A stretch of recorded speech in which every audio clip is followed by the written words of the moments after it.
Our story begins in the 21st century. A sophomore, Hester Prynne, is returning to school for the first time after having her baby. Hester's boyfriend has run away for a year to live with his friend, only to be captured and beaten by drug dealers. He has changed his name to Roger and decided to come back to school. No one really remembers what he looks like. They only know that Hester's boyfriend's name is Jake. But with a new name, no one will recognize him. This is his first day back as well. Hey, what's up, man? Why is everyone staring at the girl in the tight pants? She cheated on her boyfriend, and now she had a baby. Whew, that's rough. Who's the boyfriend? I don't know. I DM'd her on Instagram, and she said it's none of my business, so I just left it alone.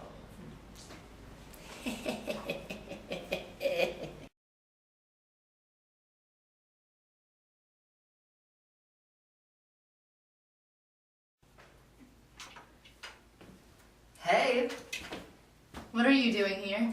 Well, I just wanted to tell you that I forgive you for being a hoe and for cheating on me while I was away. Also, I changed my name to Roger. Why? Well, A, you're a hoe, and B, Mr. Rogers has always held a very special place in my heart. Okay. Anyway, if you tell anyone that I'm actually Jake, I'm gonna be really angry, and I'll probably yell Old English profanities at you. And I will find the father of that baby. No, not the Old English profanities. Then keep your mouth shut. Okay. I'm home. Some years later, Hester has graduated from high school and she is now a semi-successful businesswoman. She struggles getting higher placement at her workplace because she has had a baby at such a young age. The baby is now 3 years old. She was crazy today. You've got a small Miley Cyrus on your hands. Thank you. Earl, no! No! Rebel, no!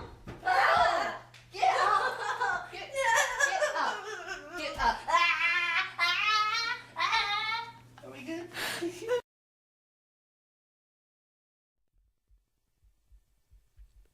Hester decides to take matters into her own hands and heads to the Capitol to speak with the governor.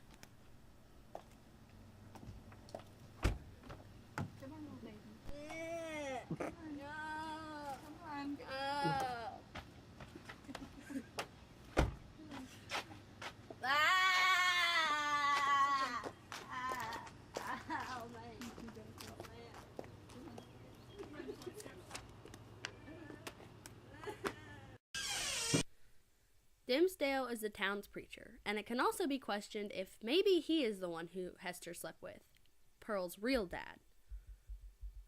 So, man, what about those Cardinals? They did pretty good. It's a pretty good season. Yeah, man, that makes my day. That makes my day. Sit down.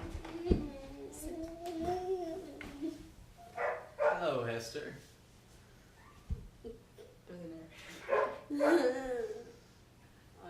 I deserve to keep my daughter. I take good care of her. Pearl. What's 2 plus 2? It appears you have not taught this child anything. Dimsdale, do something. God gave Hester this little Miley Cyrus to save her soul. Get up. Fine, whatever. Roger is now a very famous doctor. His time in the drug streets helped him, and he's very educated on the names of pills and their effects. Dimsdale is one of his patients. He has heart pain. Roger encourages Dimsdale to move in with him so that he can care for him at all times. Weird, but whatever. Over time, Dimsdale's condition worsens. Roger begins to believe that Dimsdale is the guy that Hester cheated on him with. He believes that Dimsdale's diagnosis is not necessarily something medical, but is guilt. You know, Dimsdale, I'm beginning to think that you aren't sick at all. What do you mean? And that maybe this is all a guilt thing. That's none of your business. Tell me! Forget the haters. Only God can judge me. Dimsdale is in fact very guilty, but he continues to forget the haters. Dimsdale preaches the most moving sermons at the local church. Could it be because he understands sin at its finest? When Dimsdale is alone, he tortures himself. He locks himself in a room while blasting Kanye West, sobbing in his guilt and sin.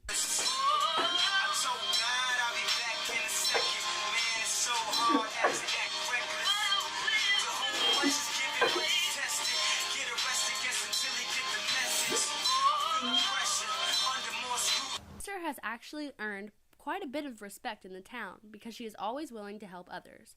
She also got a promotion at the office. People are starting to think that maybe Hester isn't such an outcast after all. Hester doesn't care either way because she's doing her and doing it well. Hester realizes that Dimsdale is doing badly, and sometimes she can hear his Kanye West music. She believes that Roger is having some sort of negative effect on Dimsdale, so she decides to confront Roger. Hey, you know, you really turned into Satan. Okay, I may be torturing him a little bit, but honestly, I can't help myself. You know, I could tell him the truth. You're only torturing him for your own pleasure. Besides, it's been like 7 years. You could forgive and forget. Nah, I'd rather not. You're disgusting.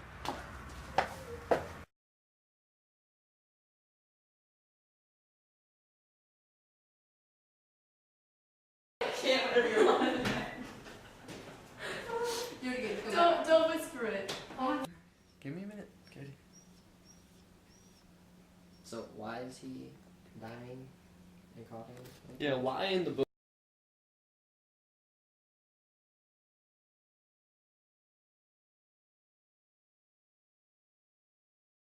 Members of the congregation, in Judges 11:38, it says, Jephthah and Ephraim, I have no idea what I'm doing. This is really awkward, but you need to listen to me. This is important. Jesus saved your life. He saved you from sin. Yep. Hey! What are you doing here? Well, I just wanted to say that I forgive you for being a hoe and for cheating on me while I was away. Also, I happened to change my name to Roger. Why? Well, A, you're a hoe. I'm sorry.